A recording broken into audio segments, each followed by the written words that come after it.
and welcome to Office Hours, where the relearning happens, which is between classes, where you get to spend time one-on-one with your professors or adjunct professors to learn about things in sales and marketing and CS, to learn all about how to deliver a better, more personal experience to the folks that you want to do business with.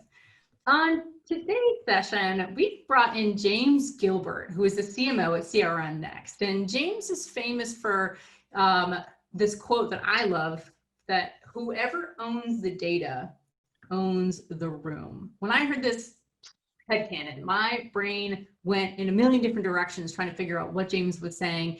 And I'm super excited to have him on this episode to learn all about measuring what matters. James, welcome. I'm so excited to have you here. Thank you. I wish I could take 100% credit for that quote, but I'm pretty sure that other people have said it before me. I just know that it's something that I've lived my life by. And it's the primary reason why I'm a younger CMO. I wouldn't be here if it wasn't for the fact that I took that to heart, and I did. I owned the room every single time I was in with an executive, and I still do, just because I love data. So that's what we have to do, and we have to build that mentality. I love that. I think you're totally right. You hit the nail on the head. Data speaks. It's binary, it's black and white. It's exactly what you can lean into to be able to justify any decision that you've made, or justify any future decision that you plan to make or strategy that you plan to deploy. Before we get too deep in the weeds though about data, one thing that we love to do here at Alice is introduce folks, but I introduced you by your 9 to 5 title. I think everybody wants to know more about your 5 to 9 title. Tell me about what you do when you hang up your CMO hat at the end of the day. Number one, I'm a dad and a husband. So that's my life. That's what drives me every day. I love my kids. I have 4 of them. We're actually taking care of a 5th right now through the foster system. And, it's that's what I'm ultimately passionate about. But I'm a big Utah Jazz fan. I'm a huge Star Wars fan, which you can see over here. I like video games, even though I never have time to play them. But my kids love them. And I'm really passionate about, giving back. So I do a lot of that. And, there's initiatives and things like that I'm very, very passionate about, like child trafficking, because I have 4 kids. So I'm pretty big proponent and person behind those causes, and making sure that we end that, because that's modern day slavery, which is no bueno. And we need to get rid of it. So that's my 5 to 9, I guess you could say. I love that. Is there any organization in particular that you want to shout out, especially with that child trafficking passion that you have, that we can give some airwaves and coverage to? Because we're also right there very much alongside you with that. Yeah, there actually is. It's one that's local here to Utah, but it's getting a lot of buzz. Everyone's heard of Tony Robbins. He actually is behind this cause. There's a lot of celebrities that are getting behind this cause, but it's called OUR. And it stands for Operation Underground Railroad.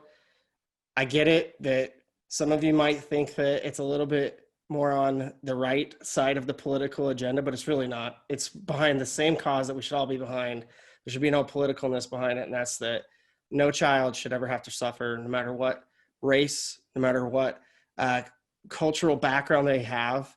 And why I love the organization is because every single part of the funding that you give them, they literally are, they're not funded by the government. And the nice thing is you get to see their operations. So they record this stuff, and when they go in and save 20 kids, they have a full video. And if you're a donating member, you get to see that firsthand.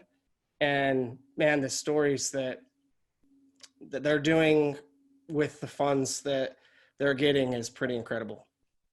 That is phenomenal. And I love that you're so passionate about this. So for those of you that are interested in learning more about this organization, we'll leave some links below for you to get involved and educate yourself a little bit more, maybe bring a little awareness to the issue as well too.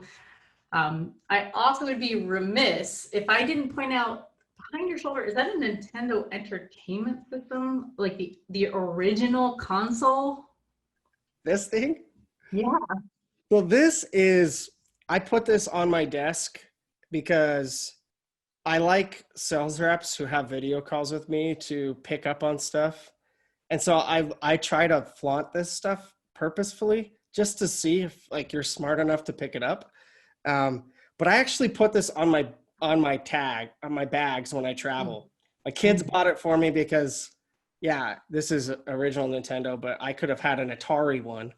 Hopefully that doesn't like I'm still somewhat young.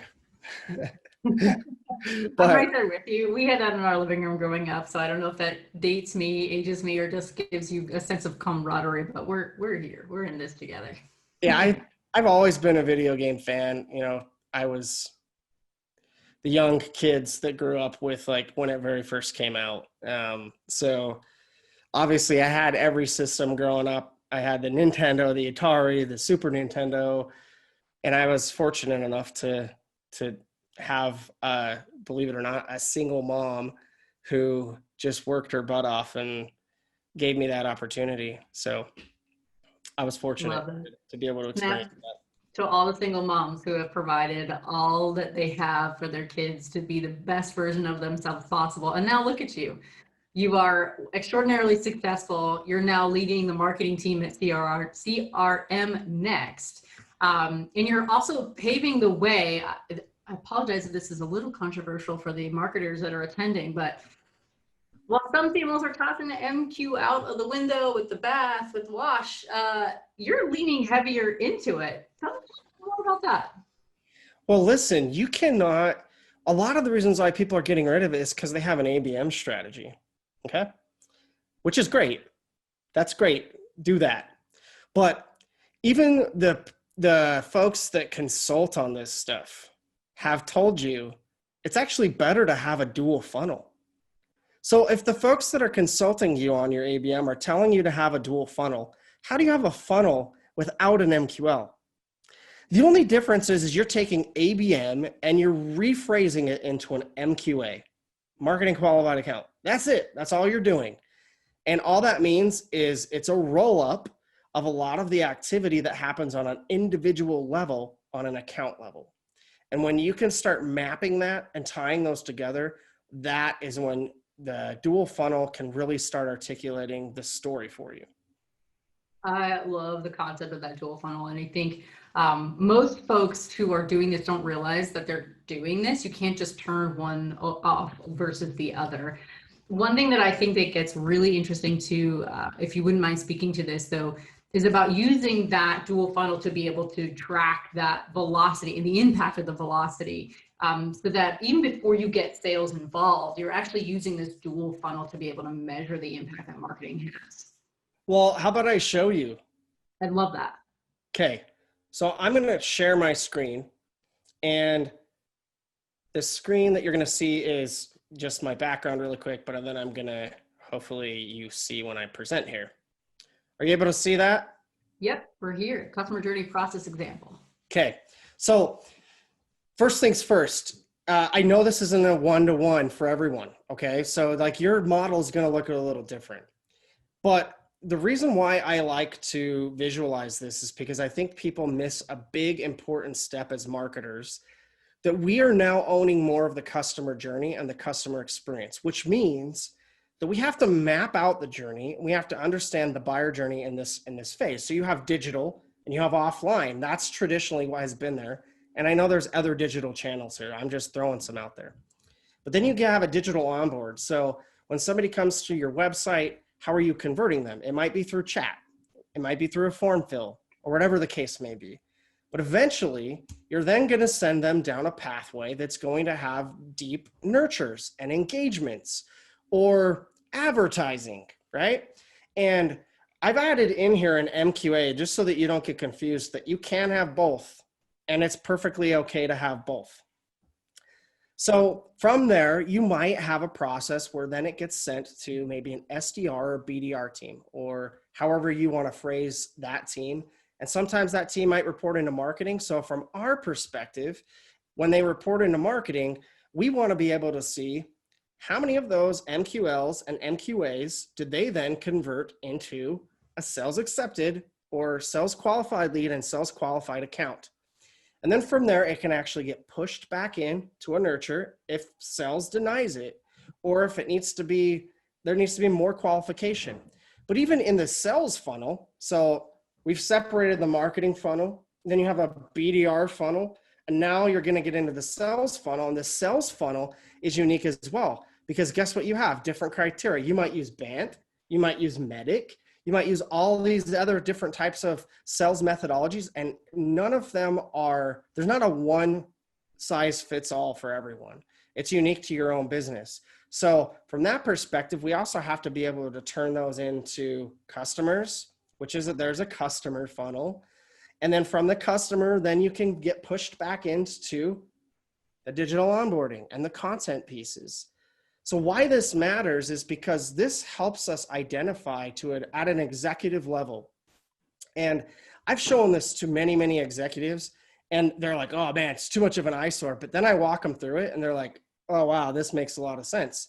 And when I've layered this in and talked to other executives about this, and I've pitched to them, look, marketing really can contribute to most of the functions of the business that exists today. And we can help serve. But in order for us to do that, those people also have to be in the room. So when you build this out, it also helps you understand, what areas do I need customer success involved with? What areas do I need product involved with? What areas do I need sales involved with? Is it everywhere? No, it's not. So then we take this overarching journey, and what you don't see here is, well, what about brand? So then brand can get layered in over the top. And I don't define brand like everyone does, and that's okay. You can define brand however you want, but the same still rings true. I'm defining it as some of these other areas. Some of my GTM, which is identifying my TAM, my ICP, messaging, positioning, product marketing, cause marketing, social proof. So that's brand. So now you're thinking, well, how do I, if I'm doing ABM, how does this apply to me? So now every time that you see a little fingerprint, you are going to have layered in account-based marketing. Okay, so now you can see the ABM funnel is being defined. And where we have ABM is clear at the top of funnel and after they purchase. And many people don't think about ABM post-purchase. They think about, oh, well, we just need to provide the air cover that's necessary for sales to close deals. And it's much deeper than that. And then you have a whole nother layer of intent. And that intent is what makes you a smart, data-driven marketer. And if you start understanding these micro journeys, so that's your specific journey for marketing, and even deeper than that, like the journey from digital to then nurture. If you understand those micro journeys, then you can layer in intent, or even utilize the data that you're capturing in these journeys for intent. So that's where you're going to see the hourglass. And the hourglass represents the intent data that you can use to identify those stages or areas in which you can pull information from your dual funnel to provide intent to not only your sales team, but your customer success team, your product team, and other executives within the business. This is blowing my mind. See, the best learning happens when you're not in class. This is phenomenal. So one thing that I want to zoom in on real fast is all of this that you've outlined just now is dependent on really defining those micro journeys. Can you elaborate a little bit more on your definition of a micro journey? Yeah, when I worked for CloudCherry in the customer experience space, there was one thing that was very evident and glaring, and I think this still happens today. If you talk to any of the big players in the customer experience space, they'll tell you, is no one really knows how to build a really good customer experience. Businesses are still figuring this out. And you always hear, well, it starts top down, and it starts internally. You have to build a really good employee experience. All that's true. But 9 times out of 10, when you're really starting to structure and execute on a customer experience program, it starts with building a journey. So that's what we're seeing here. Once you build this, then it helps you identify those functions that we just talked about. And the micro journeys that exist here might be, okay, you are running a webinar. in the month of October. So the micro journey of a webinar is you're going to have advertising or promotion, and that could branch into many different things. Okay. And then it's going to hit a landing page, right? Where they're going to register with the form fill. That's your digital onboard. Okay. And then from there, you've got to have a way to follow up. So then that's the nurture, pre-webinar and then post-webinar. After the webinar happens, sometimes you're going to have people that attend. Other times they just want the recording. So what are you going to do post? Okay. But even then it doesn't change. It doesn't change the fact that you still have got to send them down to the sales process, right? And understanding each one of those micro journeys allows you to then get deeper and understand, well, where in this micro journey of a webinar can I capture intent to feed back to sales so that it's more actionable? Well, if I am identifying webinars, an area of intent, if we're still looking at the journey map here, that we can pull in is messaging and positioning. So I use a tool called BuzzSumo. I crawl the web and I look at all the other webinars that are being done out there by our TAM and our ICP, so a lot of our competitors. And I see our competitors doing A, B, C, and D. I am not going to do A, B, C, and D because I'm going to stand out. Now my messaging, my webinar topic is not about COVID like everyone else's is, right? It's different, but it aligns to a pain point that I've already identified with my intent and my ICP as well, because I've understood this journey. Does that make sense? Yeah, that's beautiful. I think what you've clearly defined here is that a lot of people have been using account-based marketing as an overlay to a strategy that they don't really have much clarity and visibility into. They don't really have too much strategy behind it. But what you're saying here is, yes, you're still going to have the traditional tenets, if you will, the traditional pillars of the marketing that we have always known and have identified with our MQLs, SQLs, opportunities, et cetera, all of the same nomenclature we're so used to using.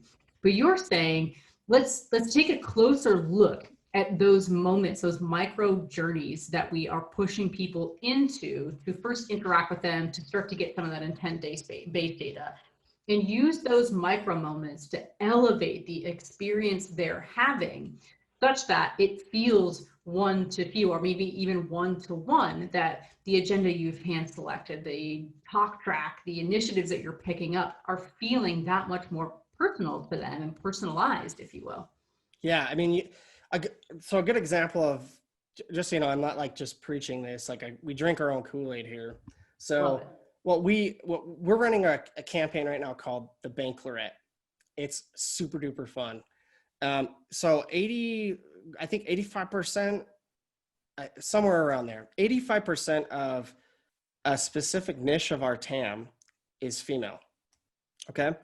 And so I had all of the females on my marketing team get in a room, and I asked them, I said, all right, budget is out the window. I want you to come up with an idea that is going to be super duper fun, that's going to be creative, and we are going to build a micro journey for people that want to know the difference between our competitors specific to this niche. So they came up with positioning our competitors as a dating episode on like The Bachelorette, but we call it the Bank Laurette because it's specific to banks and credit unions.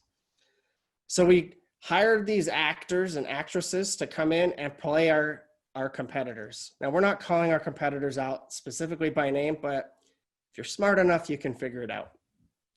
So the beautiful thing about this is we've identified who our TAM is. We even went as far to put this in front of influencers before we launched it so that we got validation. Is this going to be accurate? And is it going to be something that people are going to engage with? We then sent it to customers. We sent it to a few others that were specific in our niche that we were prospecting into. And we said, what do you think of this? And everyone loved it. So we went live with it. And now it's such a unique micro journey that we've figured out all the channels that we want to do with this campaign. So it has advertising components to it, has landing pages and email components to it. It has community and affiliate marketing related to it, has ABM related to it. So if you go to G2 Crowd and you look at our competitive comparisons, You get retargeted with an ad that brings you back into this campaign because everyone wants to compare software, but you only get the data that's there on the review site. You don't get anything more than that. And it's very rare that that can be fun. So we made it fun. And then we bring in direct mail into that. Now, if you haven't figured out your micro journey, it's tough to, well, what channels am I going to pick from, right? So you have to get into the tactical pieces of what your micro journey looks like. So what we send out for direct mail is those that engage in the campaign get a rose, just like the Bachelorette when they give a rose out. But we're building messaging behind this, as CRM is meant to build a relationship and last. So we give them a rose that is meant to last up to 5 years. No kidding. Gotcha. It's in a little box. And it's creating a micro experience for people that doesn't necessarily have to have the end goal of sales. It will turn into sales. I assure you, I've done this lots of times. I don't have to say, I want to get 7 opportunities from this campaign or 100 opportunities from this campaign. All I have to do is build a good experience. If I build a good experience, those will come. And they'll come. I always hit my numbers.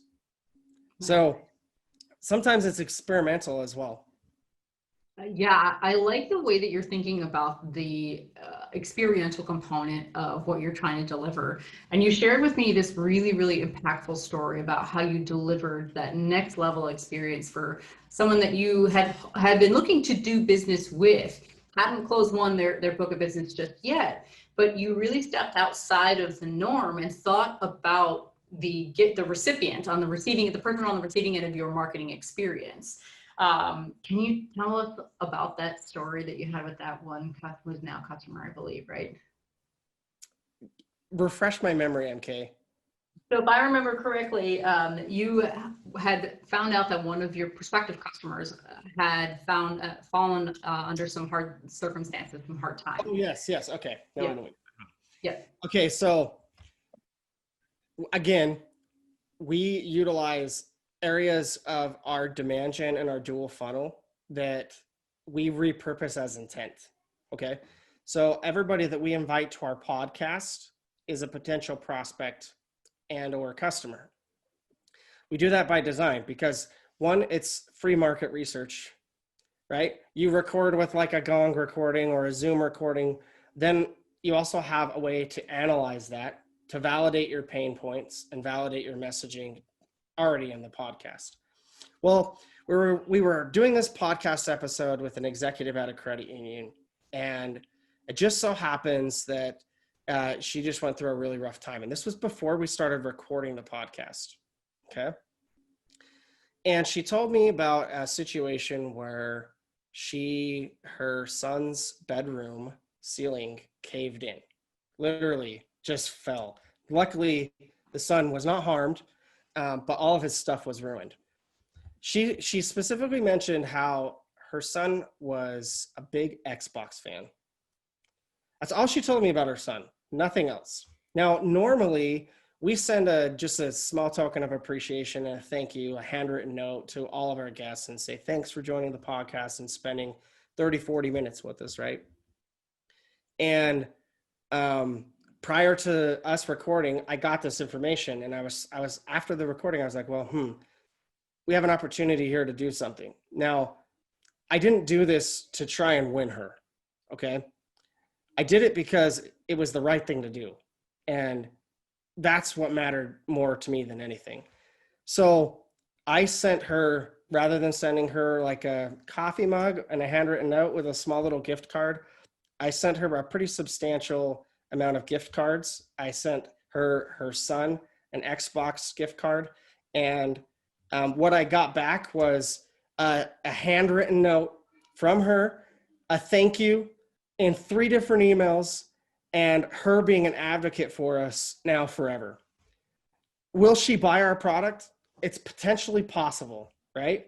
She might not meet exactly who our ICP is, but she's advocating for us against all the other ICPs. Now that might not matter to many of you, but I'm telling you, in our niche, it matters more than any type of marketing that I could do. Simply from the standpoint of the niche that we're focused on is all about community. 100% of it. I'm obsessed with the story for so many different reasons. The first of which is you could have walked away from that moment. You had a choice in the moment after hearing that story to turn that story into action from your end, or just say, I'm so sorry to hear that, and then move on with the rest of your life. But you opted to go the extra mile to develop what we're calling H to H marketing, or human to human marketing, where it's not about the end result of getting a meeting on the calendar. It's about just being a good person and caring and having empathy for those that are around you, whether they be folks you want to do business with or folks already in your ecosystem. You took it upon yourself to turn this experience that she had, potentially just interacting with you on a podcast, and explode it into so much more, such that she now has this emotional resonance with how human, how authentic your brand is, how kind and generous it is. And she now is a forever advocate for your brand. And again, I think deconstructing that a little bit, you did it because you opened today's conversation just by showing the audience how phenomenal of a human you are, that you care about others, you care about things beyond just, who you are or your little micro world. You care so much so that extends into your marketing strategy. And you have developed this marketing strategy with these touch points here, where these micro journeys can be very one-to-one if only you step outside of yourself and think about the audience before you send things out. And now you have this long tail flywheel effect with what you've done with this customer who's out there evangelizing your brand, telling them all about it. And she never even actually had that business interaction. She never got on a phone call with you or your sales team. It was just that human to human moment that made her a forever advocate of your brand. Yeah. I almost feel guilty even talking about it, because I don't want it to come across as like we're promoting this, because we're not. Like, it's just, there was an opportunity we saw to help somebody. That was it. Yeah. But if we broaden the scale a little bit, we're running a brand campaign right now where we invited six different influencers in the space to be judges. Now you're probably like, well, what is this? It's a contest. And I did this at CloudCherry. We called it the CX Championship. And those who won like a custom wrestling belt. Was made to them, right? And it was just really, really personal, and people loved it so much that like I was having people all over the globe reach out to me and be like, how do I get one of those wrestling belts? And I was like, well, you can't unless you win, and you have to be nominated by somebody, and then on top of that you have to win over the judges. So we are redoing that campaign here at CRMNext, but we're making it specific to our TAM. Because of everything that happened in COVID, I'm so sick of hearing like, oh, like, how are you doing things differently during COVID? Or how has it impacted your business? Look, like, everybody's been impacted, but it's not how you've been impacted. It's what impact are you making that really is the story we should be talking about. And, one thing that we saw is our TAM and our ICP was not being recognized by the media at all. Credit unions and banks, you want to know who's keeping our economy afloat? They are. Yep. Who the hell is talking about it? No one. So we built this contest, and we're like, that enough is enough. We're not going to judge it. We're not going to be biased. We're just going to fund it. So we got 6 judges. The judges are all specific to banks and credit unions. And then we had 2 outside of banks that we were like, you know what, let's bring in a little bit extra voice. And we're like, let's have people nominate, and the judges are going to decide who wins. And we're going to, have a fun little gift and stuff like that. That is creating more buzz for CRMNext than anything, because it's organic and it's real. I mean, we're not fluffing this out. Like, we really aren't judging the contest. We're just promoting people doing really good work. And I am telling you, if I could show you some of these submissions, it would blow your mind. People want to be recognized for the good they do. And if you did nothing, I repeat, nothing else in marketing, you would be the best marketer just if you did that. And not enough people do it. They don't. They miss the opportunity. And we call this episode Measuring What Matters. And we talked about the MQL, the MQA, the SQL, But really what matters is the authenticity and the impact that that authenticity has on your audience. It's not virtue signaling. It's not any sort of performative marketing. It's just being a real authentic human and celebrating people who are going above and beyond to be that authentic, genuine self in every stretch of what they do in their personal lives. And I get it. Like, it's tough because people are probably like, well, how do you measure that? Well, you got to do it. That's your measurement. Right. You do it, and I promise what you will find is it will be a lot easier to measure, because like just with this contest, we ran it for 1 month.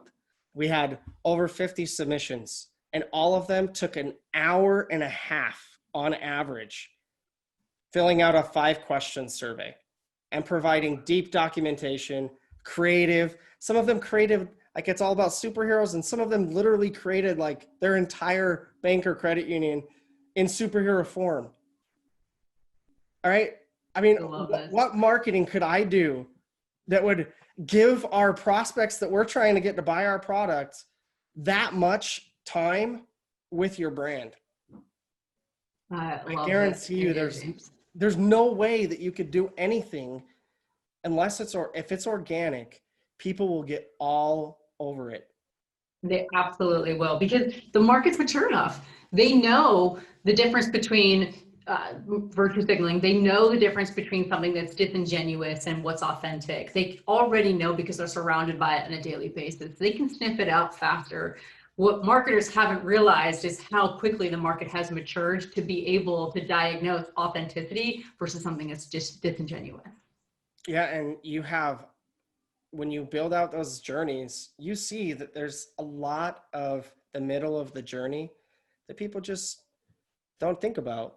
And missed opportunities everywhere. It's why I will continue to say like the MQL is important, or call it an MQA. I don't care what you call it, but if you're going to figure out what to measure, I get it. A lot of people just measure first, last touch because they want to make it easy, but all you have to do is build out your journey, and you'll see that that's the wrong measurement, because everything that happens that matters to people is in the middle of their journey, not always at the front and the end. I love it. We call those pivotal moments. And I love how much you have given clarity and context and insight into the pivotal moments that you deliver at CRMNext. James, it is such a pleasure to get to learn from and with you on today's conversation and sharing what actually matters when it comes to effective marketing today. Appreciate you having me, MK. We should have like reversed the roles. I should have had questions that I should have asked you, and then, we could have had a little bit of more balanced act here. Well, I mean, we have some time left if you want to do it. I'm open for it. We can do this all and posted it as well too, and I can like jump in, and like the jump cuts don't matter as much because it's not like we're moving or changing scenery at all too. So if you had some questions, like let's go. Yeah, let's do it. So okay, cool. MK, you've heard me define, middle touches and why it's important. From your perspective, what is a middle touch? It's a great question. And to be honest, there are so many middle touches that it's hard to just give one singular unified definition. I think your visual does a great job at actually encapsulating all those middle touches. And most brands are really not understanding that every touch is the first, is the last, and is a middle touch. It's the thought, the attention that you've put into, and the consideration that you've put into what you call those micro journeys, that something should never actually feel like a middle touch because of the thought and the intention and the impact that that moment can have. So for us, a middle touch is everything that happens in between that first and that last touch, but not really knowing exactly where someone's going to jump in to your funnel. You have to consider your middle touch as that first chance to make a first impression. You can never go back after doing that. Love it.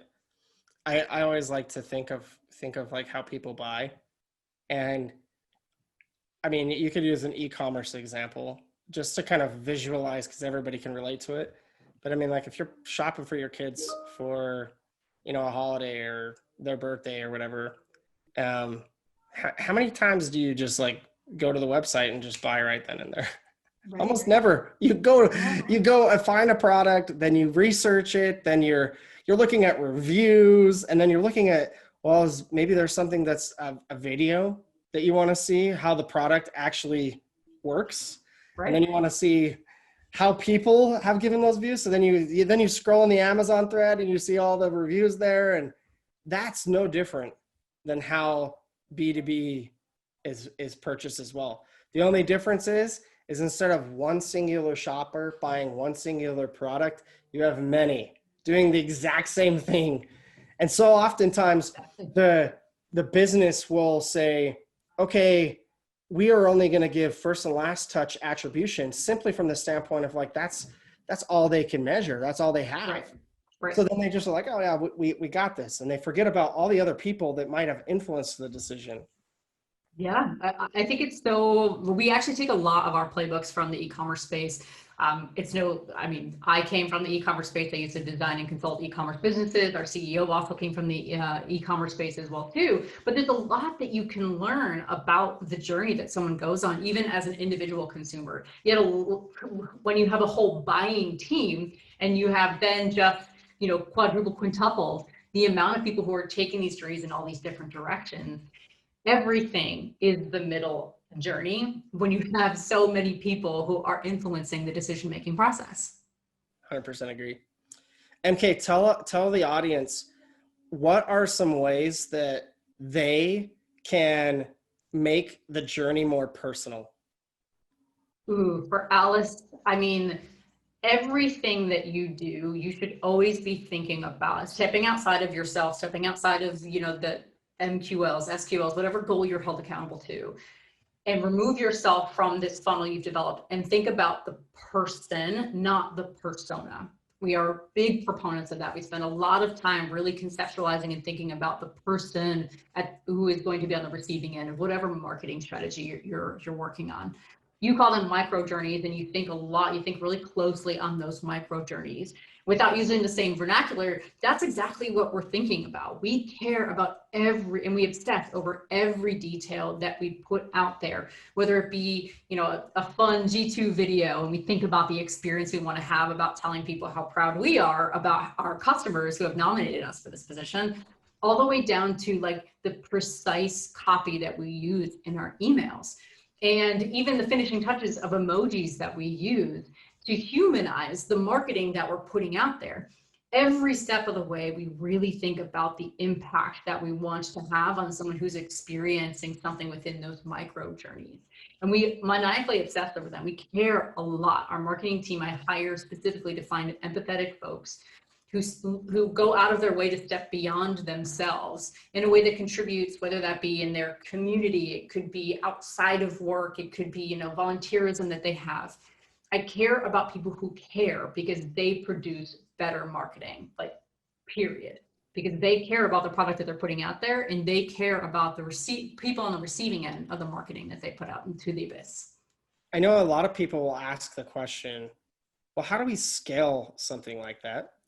And she kind of just told you how, but there are some other things.